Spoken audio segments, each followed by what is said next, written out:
चलिए ठीक है। चलिए बताइएगा, नरसिम्हन समिति का गठन कब हुआ था? 1990 के 91 नरसिम्हन समिति का गठन जो है 1991 में हुआ था, जो कि बैंकिंग संरचना से संबंधित है नरसिम्हन समिति, ठीक है। और द्वितीय नरसिम्हन समिति जो बनी थी वो 1998 में बनी थी। कब बनी थी? 1998 में। आगे बताना है, स्वामीनाथन समिति का संबंध किस क्षेत्र से है? स्वामीनाथन समिति का संबंध जो है किस क्षेत्र से है? तो जनसंख्या नीति से है। स्वामीनाथन समिति का संबंध किससे हो जाएगा? जनसंख्या नीति से है। आगे बता राजा चलैया समिति का संबंध किससे है? कर सुधार से हो जाएगा।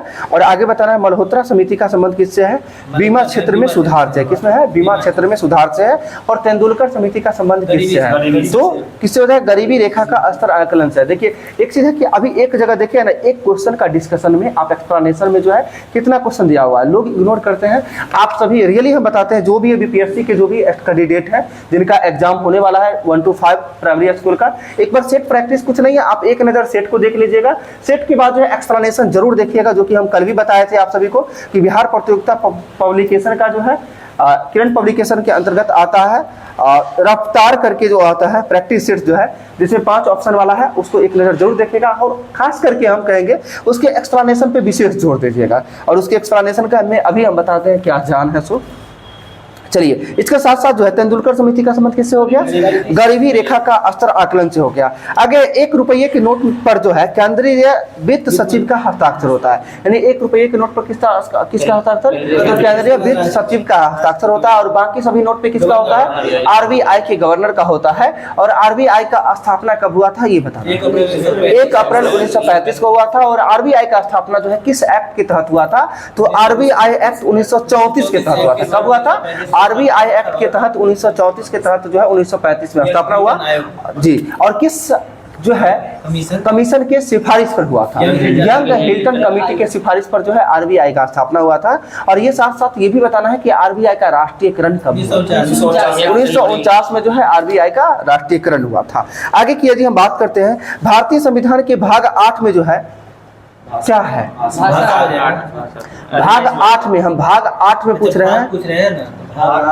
भाग 8 में हम अनुसूची 8 नहीं पूछ रहे हैं दोस्तों। सुन लीजिए, भाग 8 की यदि बात करते हैं तो केंद्र और राज्य एक साथ है, जो कि किस में है? भाग 8 में है। देखिए हम क्या बताते हैं, भाग 5 की बात करते हैं। भाग 5 में क्या है? संघ है। भाग 6 में क्या है? राज्य है। और भाग 7 को निरस्त कर दिया गया है, इसलिए भाग 8 में क्या हो जाएगा? केंद्र और राज्य एक साथ हो जाएगा, ठीक है। और केंद्र राज्य संबंध जो है किस भाग में हो जाएगा? तो भाग 11 में हो जाएगा। बिल्कुल सही है, केंद्र और राज्य संबंध किस राज्य में होगा? किस भाग में? तो भाग 11 में। अब हम बात करते हैं आगे, ठीक है। तो 7वीं अनुसूची में क्या है? 7वीं अनुसूची ये हो जाएगा मतलब भाषा नहीं, संसूची ठीक है। तो इसको हम भाषा के आधार पे क्या बोलेंगे? ठीक है, ऐसे तो संसूची, राजसूची, समवर्ती सूची पता है। तो क्या हो जाएगा? तो मतलब जो है शक्तियों का बंटवारा, केंद्र एवं राज्यों के मध्य जो है शक्तियों का बंटवारा किस अनुसूची में है? 7वीं अनुसूची में है। और इसी 7वीं अनुसूची के जो है 3 भागों में बांटा गया, यानी 3 अनुसूची में बांटा गया है, यानी 3 सूची में बांटा गया है, जिसमें संघ सूची, राज्य सूची और समवर्ती सूची में बांटा गया है, ठीक है। हाँ, संघ सूची में वर्तमान में कुल कितने विषय? 100 विषय। राज्य सूची में वर्तमान में कितना विषय? 61 विषय। और समवर्ती सूची में वर्तमान में कितना विषय? 52 विषय हो जाएगा, ठीक है। अगर इतना 10वीं अनुसूची में क्या है? दल बदल हो जाएगा, ठीक है। और 10वीं अनुसूची को कब जोड़ा गया था? 1985 ईस्वी में, ठीक है, जो कि क्या संविधान संशोधन? 52वां संविधान संशोधन में, ठीक है। आगे आपको बताना 8वीं अनुसूची में क्या है? राजभाषा हो जाएगा, बिल्कुल सही है। और बताइए किस संविधान के किस भाग में राजभाषा के बारे में चर्चा की गई है? भाग 17 में जो है राजभाषा की चर्चा की गई है। और किस अनुसूची में? तो 8वीं अनुसूची में। बताना मूल संविधान में कुल कितना अनुसूची था? 8 अनुसूची था। और मूल संविधान में कुल कितनी भाषाएं थी? 14 भाषाएं थी। और वर्तमान में कुल कितनी भाषाएं हैं? 22 भाषाएं, सही है। आगे बताना है, नीति आयोग के पहले अध्यक्ष कौन थे? नीति आयोग के नरेंद्र मोदी। प्रधानमंत्री नरेंद्र मोदी जी हो जाएंगे, ठीक है। और नीति का फुल फॉर्म क्या होता है ये बताना, नेशनल इंस्टीट्यूशन ट्रांसफॉर्मेशन, ठीक है। National institution for transforming India, ठीक है। National institution for transforming India, एकदम इसको सीधा सीधा याद रखना है। इसी में चेंज कर देता है, नेशनल इंस्टीट्यूशन को इंस्टीट्यूट कर देता है, ट्रांसफॉर्मिंग को ट्रांसफर कर देता है, तो इसको ध्यान रखना है। National institution for transforming India हो जाएगा, ठीक है। और हिंदी में बोले तो राष्ट्रीय भारत परिवर्तन संस्थान हो जाएगा नीति का फुल फॉर्म, ठीक है। जो कि कब गठित हुआ था? 1 जनवरी 2015 को, ठीक है। आगे बताना है किस संस्था को जो है भारत सरकार का थिंक टैंक के रूप में भी जानते हैं? नीति आयोग को जो है थिंक टैंक के रूप में भी जानते हैं, ठीक है। आगे बताना है आपको योजना आयोग का गठन कब हुआ था? 15 जनवरी 1950। योजना आयोग है ना, 15 मार्च 1950। 15 मार्च 1950 को जो है योजना आयोग का स्थापना हुआ था। अगर हम योजना आयोग का गठन वर्ष की यदि हम बात करें तो जो है 15 मार्च 1950 को हुआ था। किस समिति के सिफारिश पर हुआ था और उस समिति का गठन कब हुआ था? बहुत इंपॉर्टेंट प्रश्न है ये, ठीक है। तो योजना आयोग का स्थापना जो हुआ था ना, वो केसी नियोगी समिति के सिफारिश पर हुआ था। किस पर हुआ था? केसी नियोगी समिति के सिफारिश पर हुआ था। और कब केसी नियोगी समिति का गठन हुआ था? 1946 में। ध्यान रखना, 1946 में केसी नियोगी। और केसी नियोगी जो है वित्त आयोग के प्रथम अध्यक्ष थे, यानी वित्त आयोग के प्रथम अध्यक्ष की बात करते कौन हो जाएंगे? केसी नियोगी। और केसी पंत है वित्त आयोग के कितवें अध्यक्ष हो जाएंगे? 10वें अध्यक्ष हो जाएंगे केसी पंत। और यही केसी नियोगी हैं जिनके अध्यक्षता में जो है, यानी जिनके सिफारिश पर किसका स्थापना हुआ था? योजना आयोग का। कब? 15 मार्च 1950 को, ठीक है। आगे बताना योजना आयोग कैसा संस्था है? संवैधानिक कैसे हो जाएगा? गैर संवैधानिक हो जाएगा ना। योजना आयोग जो है गैर संवैधानिक तथा परामर्शदात्री निकाय है। कैसा है? परामर्शदात्री निकाय है। गैर संवैधानिक किसको बोलेंगे? जिसका संविधान की किसी न किसी अनुच्छेद में चर्चा होगा। क्या इसका योजना आयोग का चर्चा है? किसी में नहीं है, तो गैर संवैधानिक हो जाएगा, ठीक है। नीति आयोग भी जी, नीति आयोग भी ऐसा ही है, ठीक है। आगे आपको बताना है परियोजना आयोग की जगह पे ही ना नीति आयोग को स्थापित रखा गया है ना, ठीक जी।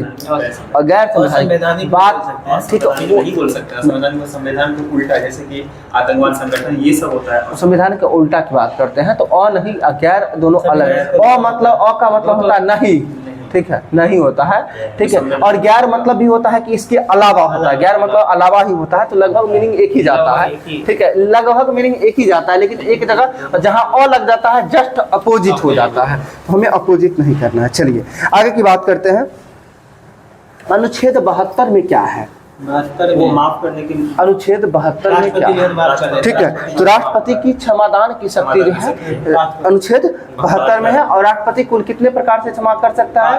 तो 5 प्रकार से, 5 प्रकार का जो प्रतिविलंबन क्षमा सब है। आगे बताना है, हाँ 5 प्रकार से करता है, जिसमें प्रतिलंबन, परिहार, लघुकरण, ठीक है, ये सभी जो है किसके अंतर्गत आता है? अनुच्छेद 72 के अंतर्गत आता है। आगे बताना राज्यपाल की क्षमादान की शक्ति किस आर्टिकल के तहत? 161 हो जाएगा। राज्यपाल की क्षमादान की शक्ति जो है 161 हो, यानी 72 आर्टिकल 72 में 89 को यदि हम ऐड करते हैं तो कितना आता है? 161 आता है। तो राज्यपाल की क्षमादान की शक्ति हो जाएगा 161। आगे बताना है आपको संवर्ती सूची में जो है 5 विषयों को राज्य सूची से कब स्थानांतरित किया गया था? 42वां संविधान संशोधन 1976 के तहत। और बताइए मिनी कॉन्स्टिट्यूशन किस संविधान संशोधन को कहा जाता है? 42वें संविधान संशोधन को मिनी कॉन्स्टिट्यूशन के रूप में भी जानते हैं, ठीक है। आगे बताना है स्थानीय सरकारी निकाय के लिए जो है संवैधानिक मान्यता का सिफारिश जो है किस समिति के द्वारा किया गया था? संवैधानिक हम क्या बोले? स्थानीय सरकारी निकायों को जो है संवैधानिक मान्यता की सिफारिश किस समिति के द्वारा किया गया? पीके थुंगन समिति। किसका हो जाएगा? पीके थुंगन समिति का 1988 1989 में, ठीक है। पीके थुंगन समिति की सिफारिश पर जो है सरकारी स्थानीय निकायों को जो है संवैधानिक मान्यता का दिलाने का जो है प्रावधान किसके द्वारा किया गया था? पीके थुंगन समिति, जो कब? 1989 में। आगे आपको बताना है 73वां संविधान संशोधन का संबंध किससे है? पंचायती राज से संबंधित है। और 73वां संविधान संशोधन का संबंध किस अनुसूची से है? 11वां अनुसूची होगा ना, 11वां अनुसूची से संबंधित है ठीक है, जो 11वीं अनुसूची में पंचायती राज के बारे में चर्चा की गई, जो 73वां संविधान संशोधन, और 12वीं अनुसूची में क्या किया गया है, नगर पालिका नगर निगम की चर्चा की गई है, जो कि क्या में संविधान संशोधन 74वां संविधान संशोधन 1993। जी आगे आपको बताना है, भारतीय संविधान में नागरिकों को जो है कुल कितने प्रकार के मौलिक अधिकार दिए गए हैं? सोच के बोलना है थोड़ा सा। मौलिक अधिकार दिया गया है। तो वर्तमान में कुल कितने प्रकार के मौलिक अधिकार? 6 मूल संविधान में 7 प्रकार के मौलिक अधिकार था और वर्तमान में है 6 प्रकार का अधिकार है। ठीक है, और आगे बात करते हैं मौलिक कर्तव्य का। मूल संविधान में कितने प्रावधान था मौलिक कर्तव्यों का? नहीं, पहले तो था 10 को नहीं था। अच्छा, मूल संविधान में मौलिक कर्तव्य की संख्या जो है 0 थी, और आगे चल के जो है केवल संविधान संशोधन के तहत 42वें संविधान संशोधन 1976 के तहत कुल कितने मौलिक कर्तव्यों को जोड़ा गया? 10 को जोड़ा गया है। सबसे पहले 10 को जोड़ा गया है, और आगे बताना मौलिक कर्तव्यों को जो है किस समिति के सिफारिश पर जोड़ा गया है? तो सरदार स्वर्ण सिंह समिति के सिफारिश पर जोड़ा गया है। और आगे ये भी बताना है सरदार स्वर्ण सिंह समिति के द्वारा जो है कुल कितने मौलिक कर्तव्यों की सिफारिश की गई थी? तो 8 का सिफारिश किया गया था, और आगे जोड़ते समय जो है 10 जोड़ा गया, और अभी वर्तमान में मौलिक कर्तव्य की संख्या कितना है? 11, और 11वां मौलिक कर्तव्य कब जोड़ा गया? तो 86वां संविधान संशोधन 2002 में जोड़ा गया था, जिससे शिक्षा का अधिकार को जो है जोड़ा गया था 11वें मौलिक कर्तव्य के रूप में। ठीक है, चलिए आगे की बात यदि करते हैं,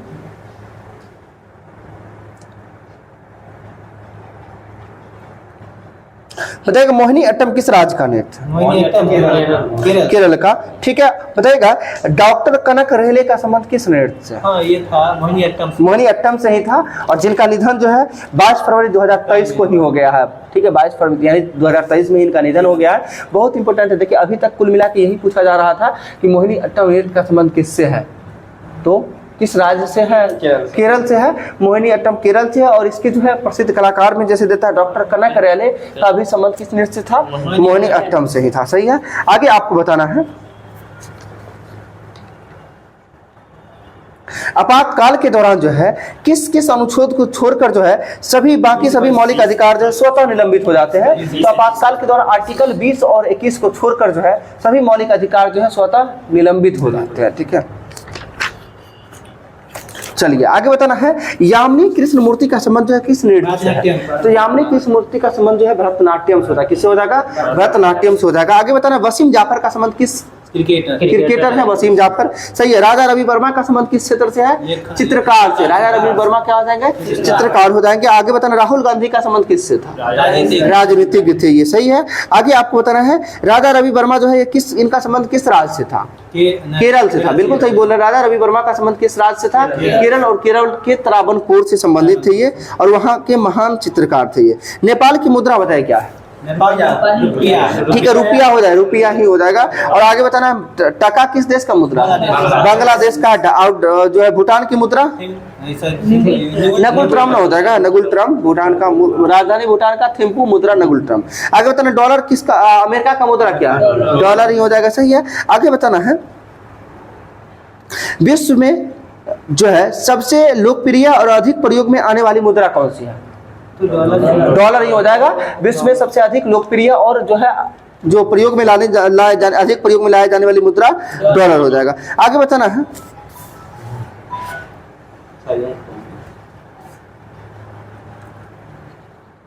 सितार का जनक किसे माना जाता है?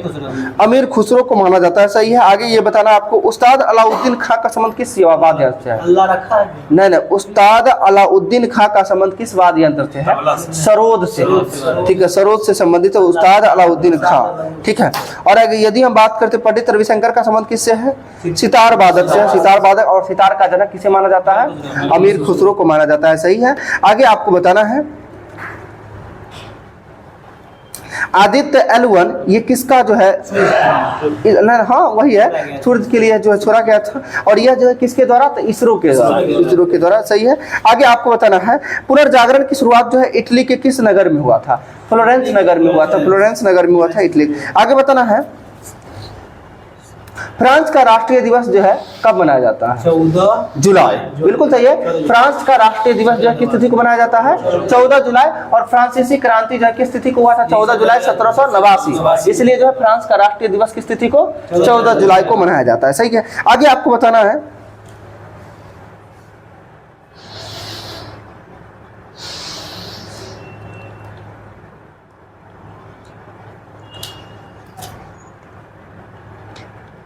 देश स्वतंत्रता के यानी स्वाधीनता के पुत्र एवं पुत्री नामक संगठन का निर्माण जो है किस क्रांति से संबंधित है? बहुत इंपॉर्टेंट प्रश्न है ये। स्वाधीनता के पुत्र एवं पुत्री नामक संगठन का जो है किस आंदोलन से किस क्रांति का, ये जो है अमेरिकी स्वतंत्रता संग्राम के दौरान जो है इसका गठन किया गया था। स्वाधीनता का पुत्र एवं पुत्री नामक संगठन का स्थापना कब किया गया था? अमेरिका के स्वतंत्रता क्रांति से संबंधित था। आगे बताना है पुनर्जागरण का अग्रदूत जो है किसे माना जाता है? भारत में पुनर्जागरण का अग्रदूत राजा राम मोहन राय का, और इटली में जो है पुनर्जागरण दांते को माना जाता है। ठीक है, ठीक। आगे आपको बताना है फेडरेशन कप का संबंध किससे है? फुटबॉल से है। सार्क का मुख्यालय कहाँ है? काठमांडू, नेपाल हो जाएगा, सही है। एशिया विकास बैंक का मुख्यालय कहाँ है? एडीबी जो बोलते हैं, ठीक है। तो कहाँ, मनीला। इसका स्थापना कब हुआ था? 1966 में हुआ था। ठीक है, आगे बताना अंतर्राष्ट्रीय न्यायालय का कहाँ है? हेग में। अंतर्राष्ट्रीय न्यायालय में कुल न्यायाधीशों की संख्या 20।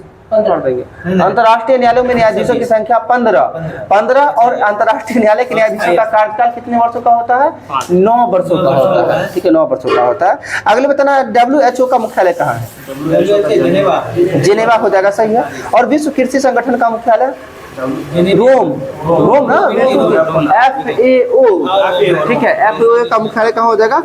विश्व कृषि संगठन एवं विश्व खाद्य एवं कृषि संगठन का मुख्यालय कहाँ हो जाएगा?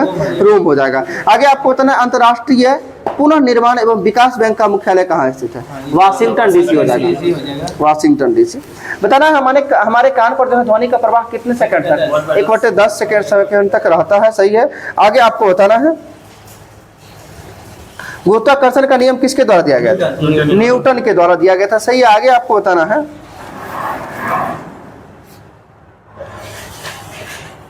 श्वेतलिंग कप का संबंध किस खेल से है? टेबल टेनिस से हो जाएगा। श्वेतलिंग कप जो है ये पुरुषों का विश्व कप होता है। टेबल टेनिस का पुरुषों का विश्व कप होता है, श्वेतलिंग कप होता है, सही है। बेटन कप का संबंध बताया किससे है? बेटन कप का संबंध हॉकी हो जाएगा, सही है। रंगास्वामी कप का संबंध बताएगा, हॉकी से ही हो जाएगा। आगा खां कप का संबंध बताएगा, हॉकी से ही हो जाएगा, सही। बेगम रसूल ट्रॉफी का संबंध किससे हो जाएगा? बेगम रसूल ट्रॉफी, ये भी हॉकी से ही हो जाएगा, सही है। और आगे बताना लेडी रतन टाटा ट्रॉफी का संबंध किस खेल से है? हॉकी से ही हो जाएगा। लेडी रतन टाटा ट्रॉफी का संबंध क्या हो जाएगा? हॉकी से। बताना आगे मर्डेका ट्रॉफी का संबंध किससे है? फुटबॉल से हो जाएगा। सुब्रतो मुखर्जी का फुटबॉल से ही हो जाएगा, सही है। आशुतोष मुखर्जी ट्रॉफी का संबंध ये भी फुटबॉल से ही हो जाएगा, सही है। आगे आपको क्या संतोष ट्रॉफी का भी संबंध किससे हो जाएगा? फुटबॉल से। सॉकर कप का संबंध किससे हो जाएगा? यानी सॉकर कप किस खेल का पुराना नाम था? फुटबॉल का ही पुराना नाम था, ठीक है। और एक है कोपा कप का संबंध किससे है? ये भी फुटबॉल से ही है। फुटबॉल को पकड़ने के लिए कोप लगाना पड़ता है ना, ध्यान रखिए। कोपा कप का संबंध है फुटबॉल से ही हो जाएगा, ठीक है। चलिए आगे की यदि हम बात करते हैं, छोड़ देते हैं, ठीक है, काफी हो गया है वैसे।